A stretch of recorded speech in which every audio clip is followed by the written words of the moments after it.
ओम शांति। आज साकार महावाक्य 27/8/2027। आज पवित्र रक्षाबंधन। बाबांकर महावाक्य अच्छी एवं ही विशाल पुराणा दुनियार विनाश होगाकू जाऊँगी। नुआ दुनियार स्थापना होउछि, सेथिपई नुआ दुनिया को जीवापाई पवित्र हुआ। प्रश्न, परमात्मा संबंध में तुम्हें पिला माने केउ आश्चर्यजनक कथा जानिछ जहाँकि मनुष्य मानकर ज्ञातसार बाहरे? उत्तर, तुमे माने कहूछ आत्मा हेउछि ज्योतिर्बिंदु। आत्मा जेपरि ज्योतिर्बिंदु अटे, परमात्मा मध्य सेहीपरि अति सूक्ष्म ज्योतिर्बिंदु अटंती। यही आश्चर्यजनक कथा समस्त मनुष्य मानकर बुझिबार बाहरे। केतेक संतान माने मध्य एथिरे द्वंद्वरे पड़ुछंती। बाबा कहउछंती पिला माने द्वंद्वरे पड़ नाही। जदि छोट रूपरे याद करूना तेबे बड़ रूपरे याद अबा स्मरण कर, किंतु निश्चय मने पकाइबाकू हेबो। गीत अछि, रात के राही थक मत जाना। ओम शांति। आत्मिक संतान मानकू आत्मिक पिता बुझाउछंती, सेथिपई पिला माने आत्म अभिमानी होई बसिबा उचित। एपरि आ कौनसी स्थान रे बुझा जाऊ नाही। कौनसी साधु संत एपरि बुझाई नथांती जे आत्म अभिमानी होई बस। एक कथा केवल एक बाबा ही बुझाउछंती, आउ केही एही कथा कहि परिबे नाही। एही उपाय केही बताई परिबे नाही। तुमे संतान माने मध्य जानुछ जे आमे आत्मा अटू। आत्मा ही गोटे शरीर छाड़ी आउ गोटे नहीं थाए। केबे बारिस्टर केबे डाक्तर होई थाए। आत्मा ही एबे पतित होईछि, पुणी पावन हेबो। आत्मारे ज्ञान धारण होई थाए। बाबा निराकार ज्ञानर सागर होइथिबारो निश्चय आसी ज्ञान सुनाइबे ना। पतित पावन होइथिबारो निश्चय आसी पावन कराइबे।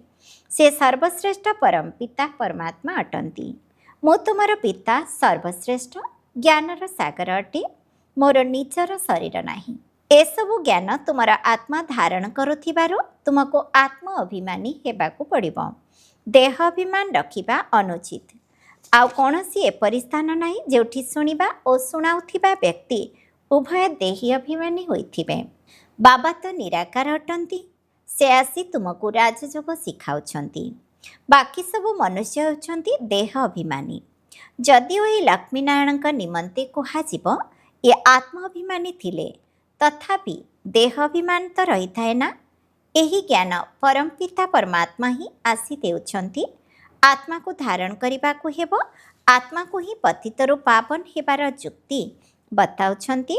एबे समग्र दुनियार पतन होईछि, पुणी उत्थान करिबाकू आसुछंती। एकथा तुमे संतान माने जानिछ, डाउनफॉल अर्थात डिस्ट्रक्शन और राइज अर्थात कंस्ट्रक्शन। स्थापना और विनाश। स्थापना कहार? नुआ दुनियार स्वर्गर स्थापना, पुणी पुराणा दुनिया हेल नरकर विनाश। डिस्ट्रक्शन और कंस्ट्रक्शन।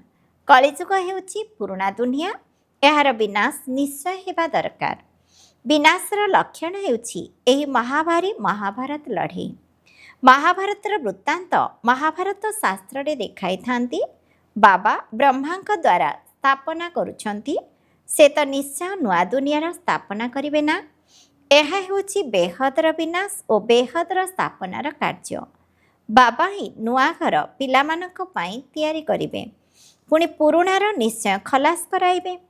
तुमे जानिछ बाबा एबे नुआ दुनिया स्थापना करुछंती। तमो प्रधान पुणी सतो प्रधान कराइबा पाई आमको प्रस्तुत करुछंती। विनाश निमंते महाभारत लड़ाई प्रसिद्ध। कहउछंती एहा सेही समय अटे। सेही तारका माने आसी परस्पर सहित मिसिछंती जे महाभारत समय रे थिले। एही सीढ़ी रे मध्य लेखा जाइछि भारतर उत्थान और पतन अद्भुत कहानी। एही धाड़ी रे कल्प कल्प अक्षर मध्य आसिबा उचित। आरंभरू शेष पर्यंत मनुष्य 84 जन्म नेउछंती। एकथा मध्य तुम बुद्धि रे अछि। मनुष्य मानक बुद्धि रे तो एकदम गडरेजर ताला लागि जाइछि। एही कथा को मनुष्य माने जानिबा उचित। आत्मा माने एठारे अभिनय करिबा पाई शरीर धारण करुछंती। तेणु ड्रामार आदि मध्य अंतर क्रिएटर डायरेक्टर मुख्य एक्टर आदि को जानिबा दरकार ना। एबे तुमे ड्रामार आदि मध्य अंत होई जे हो सारा ड्रामा विषय रे आरंभरू नै शेष पर्यंत जानिगलणी। बाबांक द्वारा एही समस्त ज्ञान मिलुछि। ସୃଷ୍ଟିଚକ୍ର କିପରି ଘୁରୁଛି ଏହାକୁ ଆତ୍ମିକ ଜ୍ଞାନ କୁହାଯାଉଛି। ଶାରୀରିକ ଜ୍ଞାନକୁ ଫିଲୋସଫି କୁହାଯାଇଥାଏ। ଆଧ୍ୟାତ୍ମିକ ଜ୍ଞାନ ଆତ୍ମିକ ଜ୍ଞାନକୁ ଜ୍ଞାନ କୁହାଯାଏ। ଏବେ ଏସବୁ କଥା ପିଲାମାନଙ୍କ ବୁଦ୍ଧିରେ ରହିଛି। ପିଲାମାନେ ଜାଣିଛନ୍ତି ଯେ 84 ଜନ୍ମର ନାଟକ ଶେଷ ହେବାକୁ ଯାଉଛି। ଏବେ ଆମେ ଘରକୁ ଯାଉଛୁ, କିନ୍ତୁ ପତିତ କେହି ଘରକୁ ଯାଇପାରିବେ ନାହିଁ। ନଚେତ୍ ଏତେ ଜପ ତପ ତୀର୍ଥ ଆଦି କାହିଁକି କରୁଛନ୍ତି? ପବିତ୍ର ହେବା ନିମନ୍ତେ ଗଙ୍ଗା ସ୍ନାନ କରିବାକୁ ଯାଉଛନ୍ତି, କିନ୍ତୁ ଏହାଦ୍ୱାରା କେହି ପବିତ୍ର ହୋଇପାରିବେ ନାହିଁ। ସେଥିପାଇଁ ଘରକୁ କେହି ଯାଇପାରିବେ ନାହିଁ। କାହାଣୀ ଓ ଗଳ୍ପ ବହୁତ କହୁଛନ୍ତି ଯେ ଅମୁକ ପାର ନିର୍ବାଣ ଧାମ ଗଲା, ଜ୍ୟୋତି ଜ୍ୟୋତିରେ ମିଶିଗଲା। ବାବା ବୁଝାଉଛନ୍ତି ଘରକୁ କେହି ଫେରି ଯାଇପାରିବେ ନାହିଁ। ସବୁ ଅଭିନେତା ଏହିଠାରେ ଅଛନ୍ତି। ଏବେ ନାଟକ ଶେଷ ହେଉଥିବାରୁ ସମସ୍ତେ ରଙ୍ଗମଞ୍ଚ ଉପରେ ଛିଡ଼ା ହୋଇଛନ୍ତି। ବର୍ତ୍ତମାନ ସମସ୍ତେ ଏଠାରେ ଉପସ୍ଥିତ ଅଛନ୍ତି। ମନୁଷ୍ୟମାନେ ଜାଣିନାହାନ୍ତି ଯେ ବୌଦ୍ଧି ଖ୍ରୀଷ୍ଟିଆନ ଆଦି କେଉଁଠି ଅଛନ୍ତି। ତୁମେ ଜାଣିଛ ଯେଉଁ ସବୁ ଆତ୍ମା ଉପରୁ ଏଠାକୁ ଆସିଛନ୍ତି, ବର୍ତ୍ତମାନ ସମସ୍ତେ ତମୋପ୍ରଧାନ ହୋଇଯାଇଛନ୍ତି। ତମୋପ୍ରଧାନ ଓ ସତୋପ୍ରଧାନ କଳ୍ପ ପୂର୍ବରୁ ମଧ୍ୟ ହୋଇଥିଲେ। ବାବା ହିଁ ଆସି ସ୍ଥାପନା ବିନାଶ କରାଉଛନ୍ତି। କହିଥାନ୍ତି ମଧ୍ୟ ଏହି ଜ୍ଞାନ ରାଜାମାନଙ୍କର ରାଜା କରିଦେବ। ଅବିନାଶୀ ବାବା କହୁଛନ୍ତି ଯେ ମୁଁ ତୁମକୁ ରାଜାମାନଙ୍କର ରାଜା କରାଉଛି।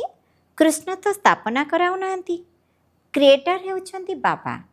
ବାବା ହିଁ ଆସି ବୁଝାଉଛନ୍ତି ତୁମେ ମୋତେ ସେତେବେଳେ ଡାକୁଛ ଯେତେବେଳେ ସୃଷ୍ଟି ପତିତ ହୋଇଯାଇଛି। ଏପରି ନୁହେଁ ଯେ ମୁଁ ନୂଆ ସୃଷ୍ଟି ରଚନା କରୁଛି। ଯେପରି ଦେଖାଉଛନ୍ତି ପ୍ରଳୟ ହେଲା, ଏସବୁ ଭୁଲ କଥା। ମନୁଷ୍ୟ ଡାକୁଛନ୍ତି ଯେ ହେ ପତିତ ପାବନ ଆସ, ତେବେ ନିଶ୍ଚୟ ପତିତ ଦୁନିଆକୁ ଆସିବେ ନା? ବାବା ହିଁ ଆସି କୃଷ୍ଣପୁରୀର ସାକ୍ଷାତକାର କରାଉଛନ୍ତି। ଦେଖାଇଥାନ୍ତି ଯେ କୃଷ୍ଣ ଅଶ୍ୱତ୍ଥ ପତ୍ର ଉପରେ ସାଗରରେ ଭାସି ଭାସି ଆସିଲେ। ଏହା ଠିକ୍ କଥା। ନୂଆ ଦୁନିଆକୁ ପ୍ରଥମେ ଶ୍ରୀକୃଷ୍ଣ ହିଁ ଆସିଥାନ୍ତି। ସାଗରରେ ନୁହେଁ, କିନ୍ତୁ ଗର୍ଭମହଲରେ ଆସିଥାନ୍ତି। ଆଙ୍ଗୁଠି ଚୁଚୁମି ଚୁଚୁମି ବହୁତ ଆରାମରେ ଗର୍ଭମହଲରେ ରହିଥାନ୍ତି। ସତ୍ୟଯୁଗରେ ଯେଉଁ ସନ୍ତାନମାନେ ଜନ୍ମ ହେବେ, ସେମାନେ ଗର୍ଭମହଲରେ ରହିବେ। ସେମାନେ ଗର୍ଭରୂପକ ମହଲର ଦୃଶ୍ୟକୁ ପୁଣି ସାଗରର ପତ୍ର ଉପରେ ବସାଇବାର ଦୃଶ୍ୟ ଦେଖାଇଛନ୍ତି। ସେସବୁ ହେଲା ଭକ୍ତି ମାର୍ଗର କଥା। ବାବା ଏହିସବୁ ଶାସ୍ତ୍ରର ସାରମର୍ମ ବସି ବୁଝାଉଛନ୍ତି। ଏଠାରେ ଗର୍ଭ ଜେଲରେ ରହୁଥିବାରୁ କହୁଛନ୍ତି ଆମକୁ ବାହାରକୁ ବାହାର କର, ମୁଁ ଆଉ ପାପ କରିବି ନାହିଁ। କିନ୍ତୁ ରାବଣ ଦୁନିଆରେ ପାପ ତ ହୋଇଥାଏ, ତେଣୁ ପାପ କରିବାରେ ଲାଗି ପଡ଼ନ୍ତି। ତୁମେ ଅଧାକଳ୍ପ ଜେଲ୍ ବାର୍ଡ଼ସ୍ ଅର୍ଥାତ୍ ବନ୍ଦୀ ହୋଇଯାଉଛ। ଚୋର ବ୍ୟକ୍ତିଙ୍କୁ ଜେଲ୍ ବାର୍ଡ଼ସ୍ ବା କଏଦୀ କୁହାଯାଏ। ବାହାରକୁ ବାହାରିଲେ ପୁଣି ଚୋରି କରିବାରେ ଲାଗି ପଡ଼ିଥାନ୍ତି ଓ ଜେଲକୁ ଯିବାକୁ ପଡ଼ିଥାଏ। ସେଥିପାଇଁ ଜେଲ୍ ବାର୍ଡ଼ସ୍ କୁହାଯାଏ। ବାବା ବୁଝାଉଛନ୍ତି ଏହା ରାବଣ ରାଜ୍ୟ ଅଟେ। ସେଠାରେ ଅର୍ଥାତ୍ ସ୍ୱର୍ଗରେ ଏପରି କଥା ହେବ ନାହିଁ। ତାହା ହେଉଛି ରାମ ରାଜ୍ୟ। ସେଠାରେ ନା ଗର୍ଭ ଜେଲ୍ ଅଛି, ନା ଜେଲ୍ ଅର୍ଥାତ୍ କାରାଗାର ରହିବ। ଏଠାରେ ତ କେତେ ମନୁଷ୍ୟ ଜେଲରେ ବନ୍ଦୀ ହୋଇ ରହୁଛନ୍ତି। ଗର୍ଭ ଜେଲ୍ ଅଟେ, ତାହା ମଧ୍ୟ କାରାଗାର ଅଟେ, ଡବଲ ଜେଲ୍ ଅଟେ। କଳିଯୁଗର ଅନ୍ତ ସମୟ ଅଟେ ନା? ବାବା ବୁଝାଉଛନ୍ତି ତୁମେ ସନ୍ତାନମାନେ ଏବେ ସ୍ଥାପନା କାର୍ଯ୍ୟ କରୁଛ। ଉତ୍ଥାନ ପତନ ପ୍ରତ୍ୟେକ କଳ୍ପରେ ହୋଇ ଚାଲିଛି। ଉତ୍ଥାନ ପତନ ଦୁନିଆର ହୋଇଥାଏ। ଏଥିରେ ଭାରତର ମୁଖ୍ୟ ପାର୍ଟ ରହିଛି। ଗାୟନ ମଧ୍ୟ କରିଥାନ୍ତି। ଆତ୍ମା ପରମାତ୍ମା ଅଲଗା ରହିଲେ ବହୁ କାଳ, ତେଣୁ ଏହାର ମଧ୍ୟ ହିସାବ ଦରକାର ନା? କେଉଁ ଆତ୍ମାମାନେ ବହୁତ କାଳରୁ ଅଲଗା ରହୁଛନ୍ତି? ପ୍ରଥମେ ଦେବୀ ଦେବତା ଧର୍ମର ଆତ୍ମାମାନେ ପାଠ କରିବାକୁ ଆସିଥାନ୍ତି। ଏବେ ସେହି ଦେବତାମାନେ ନାହାନ୍ତି, ଯିଏକି ରାଜ୍ୟ କରିଯାଇଛନ୍ତି। ତାଙ୍କ ଚିତ୍ର ସ୍ମାରକୀ ରୂପେ ରହିଛି। ରାଜତ୍ୱ ତ ଶେଷ ହୋଇଗଲା। ସ୍ୱର୍ଗ ରାଜ୍ୟ ଶେଷ ହୋଇଗଲେ ନର୍କ ଆସୁଛି ଓ ପୁଣି ହେଲ୍ ବା ନର୍କ ଶେଷ ହେଲେ ହେଭେନ୍ ବା ସ୍ୱର୍ଗ ହେଉଛି। ତେଣୁ ନୂଆ ଦୁନିଆର ନିର୍ମାଣ ଓ ନର୍କର ବିନାଶ ହେଉଛି। ସ୍ଥାପନା କରିବା ନିମନ୍ତେ ସନ୍ତାନମାନଙ୍କର ଆବଶ୍ୟକତା ରହିଛି। ସେଠାରେ ମଧ୍ୟ ତୁମେ ହିଁ ରହିବ। ପ୍ରଥମେ ତୁମକୁ ଦୈବୀ ଗୁଣଧାରୀ ଦେବତା ହେବାକୁ ପଡ଼ିବ। ଗାୟନ ମଧ୍ୟ ରହିଛି। ମନୁଷ୍ୟରୁ ଦେବତା ବିକାରଯୁକ୍ତ ମନୁଷ୍ୟ ଅଟନ୍ତି ନା? ଭଗବାନ ଓ ବାଚ୍ ଘର ଗୃହସ୍ଥରେ ରହି କମଳ ପୁଷ୍ପତୁଲ୍ୟ ହେବାକୁ ପଡ଼ିବ। ଏହା ମୃତ୍ୟୁ ଲୋକରେ ଅନ୍ତିମ ଜନ୍ମ। ବର୍ତ୍ତମାନ ପବିତ୍ର ହେବାକୁ ପଡ଼ିବ। ଏହାକୁ ଭଲ ଭାବରେ ବୁଝାଇବା ଉଚିତ। आमे ही मृत्युलोकरे अंतिम जन्म पवित्र रहीछु।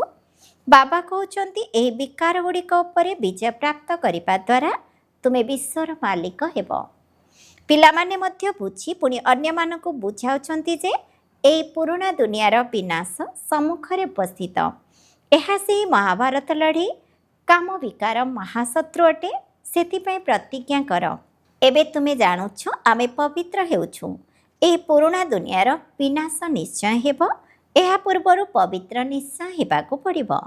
ବିନାଶ ତ ହେବ, ତାପରର କଥା ନ କହିଲେ ଭଲ। ହାହାକାର ହୋଇଯିବ, ବହୁତ ଦୁଃଖଦାୟକ ମୃତ୍ୟୁ ହେବ। ତୁମେ ଦେଖି ମଧ୍ୟ ପାରିବ ନାହିଁ। କାହାର ଅପରେସନ୍ ହେଉଥିଲେ ଦୁର୍ବଳ ଲୋକେ ସେଠାରେ ରହିପାରନ୍ତି ନାହିଁ, ଅଚେତ ହୋଇଯାଆନ୍ତି। ସେଥିପାଇଁ ଡାକ୍ତରମାନେ ପରିବାର ଲୋକଙ୍କୁ ଅନୁମତି ଦେଇନଥାନ୍ତି। ଏହା ତ କେତେ ଭୟଙ୍କର ଅପରେସନ୍ ହେବ। ପରସ୍ପରକୁ ମାରି ଚାଲିବେ। ଏହା ହେଉଛି ବିକାରୀ ଦୁନିଆ, କଣ୍ଟାର ଜଙ୍ଗଲ। ସତ୍ୟଯୁଗକୁ କୁହାଯାଏ ଗାର୍ଡେନ୍ ଅଫ୍ ଫ୍ଲାୱାର୍ସ ଅର୍ଥାତ୍ ଫୁଲର ବଗିଚା। ଦେବତାମାନେ ଚୈତନ୍ୟ ଫୁଲ ଅଟନ୍ତି ନା? ମନୁଷ୍ୟମାନେ ଭାବୁଛନ୍ତି ସ୍ୱର୍ଗରେ କୌଣସି ଏକ ଫୁଲର ବଗିଚା ରହିଛି। ଯାହା ଶୁଣୁଛନ୍ତି ତାହା କହି ଦେଉଛନ୍ତି। ଗାର୍ଡେନ୍ ଅଫ୍ ଆଲ୍ଲା କହୁଛନ୍ତି ନା? ପୁଣି ଧ୍ୟାନରେ ମଧ୍ୟ ଗାର୍ଡେନ୍ ଦେଖିଥାନ୍ତି। ଆଲ୍ଲା ହାତରେ ଫୁଲ ଦେଲେ ବୁଦ୍ଧିରେ ହିଁ ଈଶ୍ୱରଙ୍କର ବଗିଚା ରହିଛି। ଭକ୍ତି ମାର୍ଗରେ ସାକ୍ଷାତକାର କରିବା ପାଇଁ ଭକ୍ତି କରିଥାନ୍ତି। ସାକ୍ଷାତକାର ହେଲେ କହନ୍ତି ସର୍ବବ୍ୟାପୀ ଅଟନ୍ତି ନା? ଯାହା ଅତୀତ ହୋଇଯାଇଛି ତାହାର ପୁନରାବୃତ୍ତି ହେବ। ପିଲାମାନେ ଯେଉଁ ପୋଷାକରେ ଯେପରି ଆସିଥିଲେ ସେହି ପୋଷାକରେ ପୁଣି କଳ୍ପ ପରେ ଆସିବେ। ଡ୍ରାମାକୁ କେହି କେହି ଭଲ ଭାବରେ ବୁଝିଥାନ୍ତି। ବାବାଙ୍କ ପାଖକୁ କେହି ଆସିଲେ ବାବା ପଚାରନ୍ତି ଆଗରୁ କେବେ ଆସିଥିଲ? କହନ୍ତି ହଁ ବାବା, ଆପଣଙ୍କ ସହିତ କଳ୍ପ ପୂର୍ବେ ମଧ୍ୟ ମିଶିଥିଲୁ। ଆପଣଙ୍କଠାରୁ ସମ୍ପତ୍ତି ନେବାକୁ ଆସିଥିଲୁ। ବାବା ପଚାରିଥାନ୍ତି କି ପଦ ପାଇଥିଲ? ବାବା ମମା କହୁଛନ୍ତି ତେବେ ନିଶ୍ଚୟ ତାଙ୍କର ବଂଶରେ ଆସିବ। ବାବା କହୁଛନ୍ତି ଏପରି ପୁରୁଷାର୍ଥ କର ଯାହାଦ୍ୱାରା କି ଉଚ୍ଚ ପଦ ପାଇବ। ଏସବୁ କଥା ତୁମ ବୁଦ୍ଧିରେ ଅଛି। ବାସ୍ତବରେ ଲଢ଼େଇ ମଧ୍ୟ ହେବ। ନର୍କର ବିନାଶ ନିଶ୍ଚୟ ହେବ। ତୁମ ପାଖରେ ଫାଷ୍ଟ କ୍ଲାସ୍ ଚିତ୍ର ସବୁ ରହିଛି। କୃଷ୍ଣଙ୍କର ଏହି ଦୁଇଟି ଗୋଲକ ଯଥା ସତ୍ୟଯୁଗ ଓ କଳିଯୁଗ ଥିବାର ଚିତ୍ର ମଧ୍ୟ ଛପାଇବା ଉଚିତ। ଏଥିରେ ସ୍ପଷ୍ଟ ଭାବେ ରହିଛି ସ୍ୱର୍ଗର ଦ୍ୱାର ଖୋଲୁଛନ୍ତି, ତେଣୁ ନର୍କ ଆଡ଼କୁ ଲାତ ମାରିଛନ୍ତି। ତୁମର ମୁହଁ ମଧ୍ୟ ସ୍ୱର୍ଗ ଆଡ଼କୁ ରହିଛି। ଏହା ତ ବିଲକୁଲ ସଠିକ୍ କଥା ଅଟେ। ଜାଣିଛ ଏବେ ଆମକୁ ଘରକୁ ଯିବାକୁ ହେବ, ତେଣୁ ଘରକୁ ହିଁ ମନେ ପକାଇବାକୁ ପଡ଼ିବ। ପୁରୁଣା ଦୁନିଆକୁ ଭୁଲିବାକୁ ହେବ। ଏହାକୁ ସମ୍ପୂର୍ଣ୍ଣ ବୈରାଗ୍ୟ କୁହାଯାଉଛି। ପୁରୁଣା ଦୁନିଆକୁ ଛାଡ଼ି ଆମେ ବାବାଙ୍କ ପାଖକୁ ଯାଉଛୁ। ୟାତ୍ରା ଯାତ୍ରା ଦ୍ୱାରା ହିଁ ଯିବା। ମୁଖ୍ୟ ହେଉଛି ହଁ ୟାଦର କଥା। ସମସ୍ତେ ତ ବାବାଙ୍କୁ ମନେ ପକାଉଛନ୍ତି ନା? ଏବେ ବାବା ଯଥାର୍ଥ କଥା ଆସି ବୁଝାଇଛନ୍ତି ଯେ ମୋତେ ସ୍ମରଣ କର। ଏହା ହେଉଛି ଅବ୍ୟଭିଚାରୀ ସ୍ମୃତି, ତାହା ପୁଣି ଅର୍ଥ ସହିତ। ତୁମେ ଜାଣିଛ ଶିବ ବାବା ମଧ୍ୟ ବିନ୍ଦୁ ଅଟନ୍ତି। ନିଜକୁ ବି ଆତ୍ମା ବିନ୍ଦୁ ଭାବ ଏବଂ ବାବାଙ୍କୁ ମଧ୍ୟ ବିନ୍ଦୁ ଅନୁଭବ କର। ନୂଆ କଥା ଦେଖି ଭୁଲି ଯାଉଛନ୍ତି। ନିଜକୁ ଆତ୍ମା ଭାବି ବାବା ଆଉ ଘରକୁ ମନେ ପକାଇବାକୁ ହେବ। ଆଚ୍ଛା, ବିନ୍ଦୁ ଛୋଟ ଲାଗୁଛି, ଘର ତ ବଡ଼ ଅଟେ ନା? ଘରକୁ ମନେ ପକାଅ। ବାବା ମଧ୍ୟ ସେଠାରେ ରହୁଛନ୍ତି। ଆମେ ତୁମେ ସେଠାକୁ ଯିବୁ ଯେଉଁଠି ବାବା ରହୁଛନ୍ତି। ବିନ୍ଦୁ ମନେ ରହୁନାହିଁ। ଆଚ୍ଛା, ଘର ତ ମନେ ରହୁଛି ନା? ତାହା ହେଉଛି ଶାନ୍ତିଧାମ ଓ ଅନ୍ୟଟି ସୁଖଧାମ। ଏହା ହେଉଛି ଦୁଃଖଧାମ। ଏବେ ତୁମେ ପୁରୁଷାର୍ଥର କ୍ରମ ଅନୁସାରେ ପଢ଼ୁଛ, ପୁଣି ସୁଖଧାମକୁ ଯିବ। ବାବାଙ୍କର ସନ୍ତାନ ହୋଇଥିବାରୁ ନିଶ୍ଚୟ ସ୍ୱର୍ଗର ରାଜ୍ୟପଦ ଆବଶ୍ୟକ। କଳ୍ପ ପୂର୍ବରୁ ମଧ୍ୟ ଶିବ ବାବା ଆସି ସ୍ୱର୍ଗର ରାଜ୍ୟପଦ ଦେଇଥିଲେ। ତୁମେ ଭୁଲି ଯାଇଛ। ବାବା କହୁଛନ୍ତି ଏବେ ପୁନର୍ବାର ଆସିଛି ତୁମକୁ ବାଦଶାହୀ ଦେବା ପାଇଁ। କେତେଥର ତୁମେ ରାଜତ୍ୱ ନେଇ ପୁଣି ହରାଇ ଦେଇଛ। ଅଗଣିତ ଥର ତୁମେ ସମ୍ପତ୍ତି ନେଇଛ, ପୁଣି ଏପରି ବାବାଙ୍କୁ କାହିଁକି ଭୁଲି ଯାଉଛ? ମାୟାର ତୋଫାନ ସହିତ ତୁମର ବହୁତ ଲଢ଼େଇ ଲାଗିଛି। ସେଥିପାଇଁ ନାଟକ ମଧ୍ୟ ଦେଖାଉଛନ୍ତି। ମାୟା ସେପଟକୁ, ପ୍ରଭୁ ଏପଟକୁ ଟାଣୁଛନ୍ତି। ଜ୍ଞାନରେ ବିଘ୍ନ ପଡ଼ୁନାହିଁ, ଯୋଗରେ ବିଘ୍ନ ପଡ଼ୁଛି। ଏଥିରେ ହିଁ ମେହନତ ରହିଛି। ଏବେ ବାବା କହୁଛନ୍ତି ମହାରଥୀ ହୁଅ। ଏହି ପୁରୁଣା ଦୁନିଆକୁ ନିଶ୍ଚୟ ନିଆଁ ଲାଗିବ। ଏହି ଅବିନାଶୀ ଯଜ୍ଞରେ ସମଗ୍ର ପୁରୁଣା ଦୁନିଆ ସ୍ୱାହା ହୋଇଯିବ। ତେଣୁ ମହାବୀର ମଧ୍ୟ ହେବାକୁ ପଡ଼ିବ। ତୁମ ସନ୍ତାନମାନଙ୍କୁ ଅଖଣ୍ଡ ଅଟଳ ଅଚଳ ରାଜ୍ୟ ମିଳିବ। ତୁମର ବୁଦ୍ଧି ଯୋଗ ବାବାଙ୍କ ସହିତ ଏପରି ରହୁ ଯାହାକି ଯେତେ ବି ତୋଫାନ ଆସିଲେ ମଧ୍ୟ ମାୟା କିଛି କରିପାରିବ ନାହିଁ। ଏହା ହେଉଛି ତୁମର ଶେଷ ସମୟର ଅବସ୍ଥା, ଯେତେବେଳେ ଟ୍ରାନ୍ସଫର ହେବାକୁ ପଡ଼ିଥାଏ। ଯେପରି ସ୍କୁଲରେ ବର୍ଷ ଶେଷକୁ ପରୀକ୍ଷା ହୋଇଥାଏ, ତୁମର ମାଳା ମଧ୍ୟ ଶେଷ ସମୟରେ ତିଆରି ହେବ। ତୁମକୁ ବହୁ ସାକ୍ଷାତକାର ହେବ। ଅମୁକ ଏ ପଦ ପାଇବେ, ଅମୁକ ଏଇ ପଦ ପାଇବେ, ଇଏ ଦାସୀ ହେବେ, ଏସବୁ କହିବେ।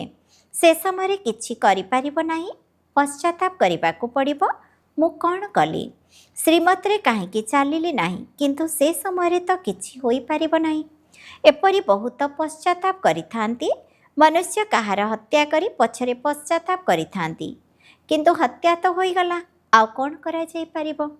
ସେଥିପାଇଁ ବାବା କହୁଛନ୍ତି ଗଫଲତ ଅର୍ଥାତ୍ ଠକାମି କର ନାହିଁ, ନିଜର ପୁରୁଷାର୍ଥ କରି ଚାଲ। ଆଚ୍ଛା, ମିଠା ମିଠା ଶିଖିଲ ଦେ ସନ୍ତାନମାନଙ୍କ ପ୍ରତି ମାତା ପିତା ବାପଦାଦାଙ୍କର ମଧୁର ସ୍ନେହଭରା ସ୍ମୃତି ଏବଂ ସୁପ୍ରଭାତ। ଆତ୍ମିକ ପିତାଙ୍କର ଆତ୍ମିକ ସନ୍ତାନମାନଙ୍କୁ ନମସ୍ତେ। ଆମ ଆତ୍ମିକ ସନ୍ତାନମାନଙ୍କର ମଧ୍ୟ ଆତ୍ମିକ ପିତାଙ୍କୁ ନମସ୍ତେ ନମସ୍ତେ ନମସ୍ତେ।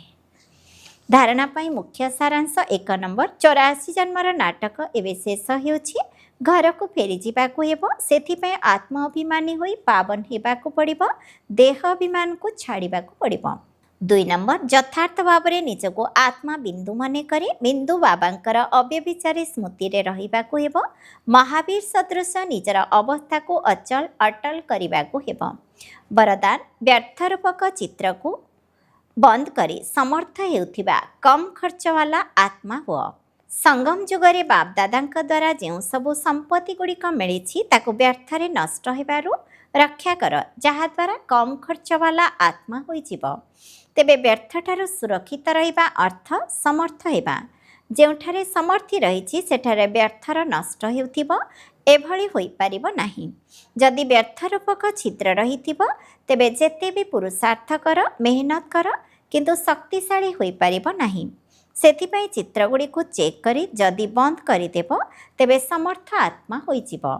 ସ୍ଲୋଗାନ, ଘର ଗୃହସ୍ଥରେ ରହି ସମ୍ପୂର୍ଣ୍ଣ ପବିତ୍ର ରହିବା, ଏହା ହିଁ ଯୋଗୀ ବା ଜ୍ଞାନୀ ଆତ୍ମାର ଚ୍ୟାଲେଞ୍ଜ ଅଟେ। ଅବ୍ୟକ୍ତ ସାରା ଅପବିତ୍ରତାର ବୀଜକୁ ମଧ୍ୟ ସମାପ୍ତ କରି ସମ୍ପୂର୍ଣ୍ଣ ସ୍ୱଚ୍ଛ ଅର୍ଥାତ୍ ପବିତ୍ର ହୁଅ। ପରମାତ୍ମା ଜ୍ଞାନର ନବୀନତା ହେଲା ପବିତ୍ରତା। ତୁମେମାନେ ଶୁଦ୍ଧ ଗର୍ବର ସହିତ କହୁଛ ନା, ନିଆଁ ଏବଂ ତୁଳା ଏକାଠି ରହୁଥିଲେ ମଧ୍ୟ ନିଆଁ ଲାଗିପାରିବ ନାହିଁ। ତୁମେମାନେ ଭାଷଣରେ ମଧ୍ୟ କହୁଛ ଯେ ପବିତ୍ରତା ବିନା ଯୋଗୀ ତୁ ଆତ୍ମା, ଜ୍ଞାନୀ ତୁ ଆତ୍ମା ହୋଇପାରିବ ନାହିଁ।